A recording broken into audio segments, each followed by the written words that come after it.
Hello my friends and welcome back to the rabbit hole. It's about time for a favorites and fails video, and I kind of have a lot this time.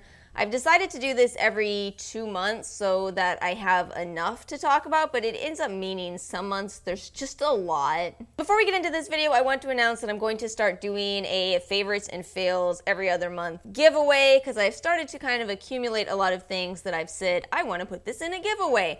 We're just going to do it in this video, so leave a comment below if you want to enter into the giveaway. Leave your Instagram handle for the fastest response, and this one is only open to the US. My bigger giveaways are always international, but this is only US. Okay, let's get into the video. I'm going to divide this video up by makeup, skincare, and hair. So let's go ahead and start with the makeup favorites and fails. You know what would be fun? Let's do a favorite for every fail because we're at about a 50-50 ratio.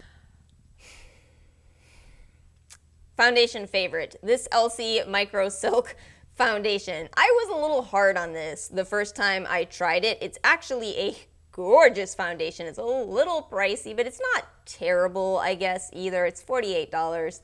I think the reason I was hard on it, this shade Cameo is definitely closest to NC20, and NC20 on its own is a little bit warm on my skin. I've been mixing this with my, what I have left of my Kogendo 213 foundation. Oh my goodness, it is a perfect mixture because that's a little thin and runny, but a perfect color. This is a little thick together. Oh, do you guys have those foundation combinations that work better for you than the foundation on its own? I also tried out the Benefit Hello Happy Soft Blur Foundation, and this is a fail for me. It's nice in theory, but it's one of those foundations that breaks up the second it touches your skin. There's a lot of these lighter coverage foundations that kind of do that. I've not quite figured out why. I may have been able to figure it out a little better if this sample hadn't have actually been so small. I can't believe this $10. This was $10. I bought this. I can't believe it's actually one use.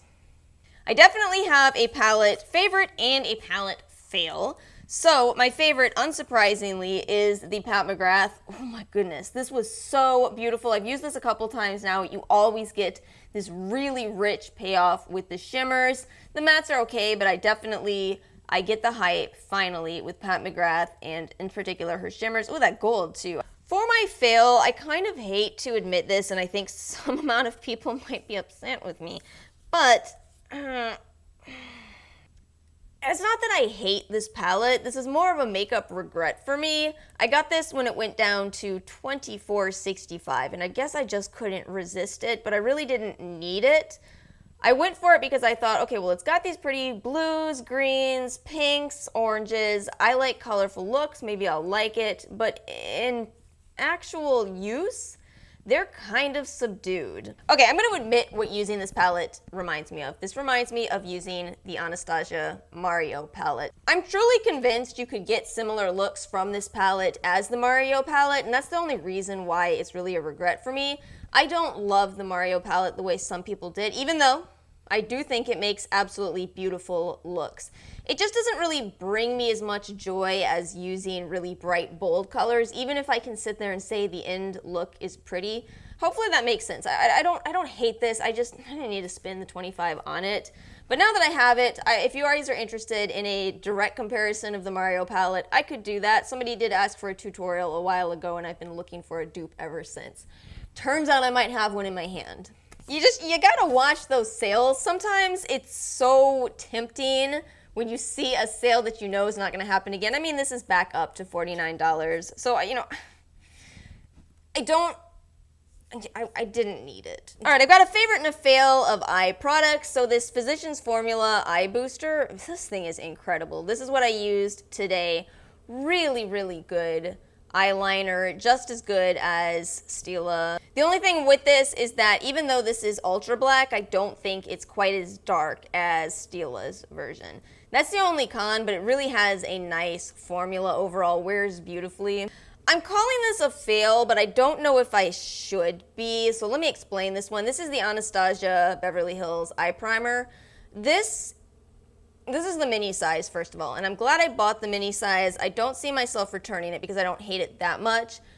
But this reminds me so much of an upgrade to something that I didn't love, and that's the Wet n Wild eye primer. Here's the whole reasoning behind this. The Wet n Wild eyeshadow primer seems to be a dream product for people with oily lids. If you have dry lids like myself, something like that can kind of be too drying, and I think that's exactly what's going on with the Anastasia eye primer. I used it today, and I feel like every time I use this, it kind of makes my eyeshadow go a little more patchy than if I use a more humectant-rich eye primer. Something like Too Faced Shadow Insurance is a great one. Urban Decay's is a great one. But I don't have oily lids, and that's so important for me to categorize myself as dry lids versus oily, because again, people with oily lids have different preferences. And the way this wears, it being so almost drying in the way that it feels, plus it's got that same quirk to it that the Wet n Wild eyeshadow primer has, of just like, you need so little. So little. You think you need this much, you need less. As an upgrade though, it does a really good job of blurring the lids. It's got a little bit of color to it and kind of like a lightening effect. So if you have any veins on your lids, this does reduce the amount you will see, even with that tiny amount. Plus, it does kind of dry down, both reasons being why I'm saying this is an upgrade from Wet n Wild. So again, it's not a product I absolutely hate or think is a fail. I just think it's not for my eyelid type. I would love to know if any of you with oily lids have tried this and what your thoughts are, or if you have dry lids and you agree with me that this is not for us. So if you kept up with me on Instagram, I did the 30 days of lipstick challenge. Not that well. No, I didn't do it that well. I probably did the 21 days of lipstick challenge by the end, if you get what I'm saying. But I did end up finding some really great lipsticks in my collection, all of which have been brought to you by the new Lime Crime Ghost Veil Lip Primer. This thing is so stinking good if you like long-lasting lipsticks. If you put this on and then immediately follow with a lipstick, it kind of merges the liquid primer into the color and it becomes kind of a liquid lipstick on its own, a matte liquid lipstick. If you wait a little while, it just kind of makes your lipstick transfer resistant. That's an incredible product. They did such a good job on it. So my favorite lipsticks have been the Ulta Luxe lipsticks. I'm telling you guys, if you ever got one of these as a gift with purchase from Ulta, throw out your assumption about how these are, because you've got to buy the full size, the $8.50 version of these. They're incredible. You still get them for buy two, get one free. Buy two, get two free. The lip bar, I really got to mention these if you have dry lips. This is probably the most moisturizing lip formula that I've ever come across. That can be a con if you have oily skin. I'm just going to tell you now, you need a lip liner at the very least with this. And again, I'm not sure how oily skin will feel about these, but if you have dry skin, dry lips, so moisturizing. Let me mention Kiko, because I love Kiko's lip products so much, and they're finally at Ulta. I am so proud of you, Kiko. You did well. Amazing lipstick formula. Lots of other good products too. I love their eyeshadows. And then finally, this Grande Lips Hydrating Lip Plumper. I have fallen in love with this, but let me tell you how I use this. This is a lip gloss. This one is the clear gloss, but what I've been doing is putting it on, doing the rest of my makeup, wiping it off, and then putting my lipstick on. Reason being, it plumps my lips really effectively. This is incredible. I wish it wasn't so expensive though. You guys were the ones, when I unboxed this and tried it on, you guys were like, whoa, they're $27 each. And then I was like, oh, $27 each. Darn it, when you find a good product that's expensive. Let's do skincare next, and I want to make this section quick because we do kind of do long skincare videos on this channel. But we also went over a lot of drugstore skincare in these past 2 months, and I really found some incredible brands and products. So let me start with saying I was really impressed with Pacifica. This Crystal Lit Moon Oil is probably my favorite product from them. The Bakuhil Retinol Alternative is also a really nice serum. I had some great finds from Pixi. This Glow Tonic Serum is an incredible alternative to something like Good Genes.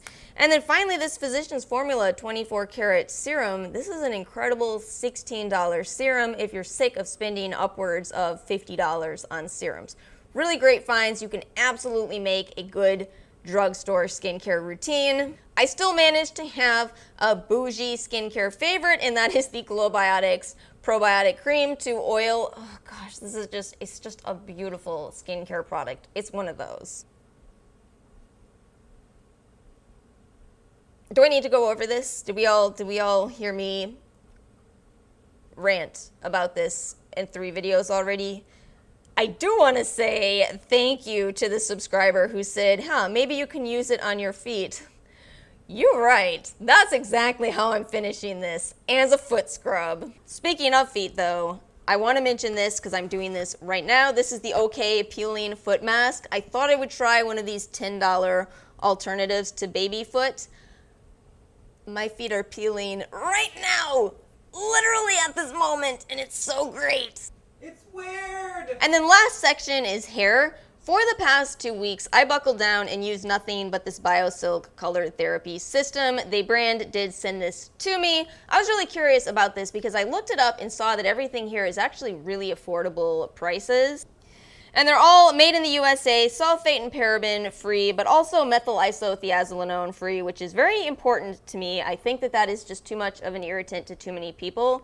So, after 2 weeks of using these, I really am quite impressed, in particular with the Cool Blonde shampoo. It's one of those purple shampoos. I've spent a lot of money on certain color purple shampoos in the past, and this works absolutely just as well. I did notice that my hair didn't go as brassy as it usually does. It may actually even be better than some purple shampoos that I've tried.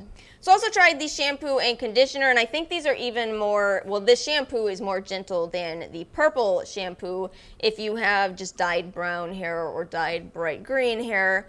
I'm hoping that I finally dye my hair pink. It's one of those things that's just kind of been put off and put off and put off, but I will come back to using these and report back then. So far, I've tried them out. They feel very gentle, very gentle. Their Color Therapy Intensive Mask is also incredible. You know, they say to use these, I think, every 2 to 3 washes. I ended up just using it every time, but that's because my hair is straw. I think if your hair is straw, something like this is excellent. I've used a couple of these that really and truly you can only go every 2 to 3 washes or your hair will get really weighed down. This, I guess, means it's maybe not as intense, but personally I prefer that. I think it's just intense enough that I could use it every single time. So this was one of my favorites. This and that purple shampoo was such a good combination. And then their Lock and Protect Leave-In Treatment. This was really nice as well. I love that they actually paid attention to making sure that this protects you against UV damage while also giving you silky hair. It's honestly a great system. Again, I couldn't believe the prices. So that's gonna be my favorite. My fail in the hair category, I've already talked about this. This is the Hask Dry Shampoo. I said I didn't really love this, but I'm actually mad at it because it turns out I ran out of air before I ran out of liquid. You gotta balance it a little better. I don't think that's fair. I need to be able to guess how much dry shampoo I have left. And I guess I should probably add to the hair category these things from Hairdo that I've just been loving so much. They did send me these, but I did not expect to wear them at least twice a week since I've received them. I also found the brand at Ulta. I was so shocked. We were up in the clearance section the most recent time we went to Ulta, and they had all this hairdo stuff out. I was like, this brand is carried here, but I guess not because it's on clearance. So that is all I have for this favorites video. Thank you guys so much for watching. Make sure you like and subscribe, and I'll see you all next time.